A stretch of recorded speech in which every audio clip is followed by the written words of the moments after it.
بسم اللہ الرحمن الرحیم رب اشرح لی صدری ویسر لی امری واحلل عقدۃ من لسانی یفقہوا قولی۔ السلام علیکم ورحمۃ اللہ وبرکاتہ۔ حافظہ مضبوط کرنے کا وظیفہ۔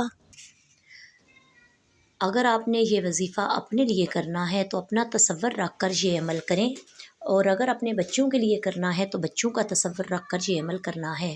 آپ نے نماز عصر ادا کرنے کے بعد اسی جگہ بیٹھ کر یا پھر گھر واپس آ کر یا اللہ یا علیم، یا اللہ یا علیم تنہائی میں بیٹھ کر 313 مرتبہ پڑھ کر اللہ تعالیٰ سے دعا مانگنی ہے۔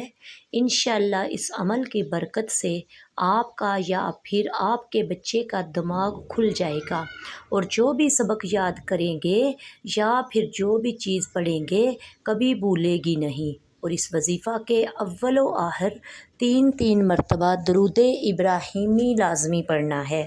اس عمل کو آپ نے اپنی زندگی کا معمول بنا لینا ہے، اور اگر کسی دن یہ عمل چھوٹ جائے تو پھر پریشان ہونے کی بات نہیں، آپ اگلے دن یہ عمل کر لیں، اور اگر آپ چھوڑنا چاہیں تو اس عمل کو چھوڑ سکتے ہیں۔ عمل کرنے سے فائدہ ہوگا مگر چھوڑنے سے کوئی نقصان نہیں ہوگا۔ وظیفہ کے متعلق ضروری ہدایات یہ ہیں کہ اس عمل کو آپ نے پورے یقین سے کرنا ہے۔ اگر آپ کے یقین میں کوئی کمی ہوگی تو پھر آپ کو وظیفہ کے پڑھنے کا کوئی فائدہ نہیں ہوگا۔ اس عمل کے ساتھ ساتھ آپ نے 5 وقت کی نماز کی پابندی بھی لازمی کرنی ہے۔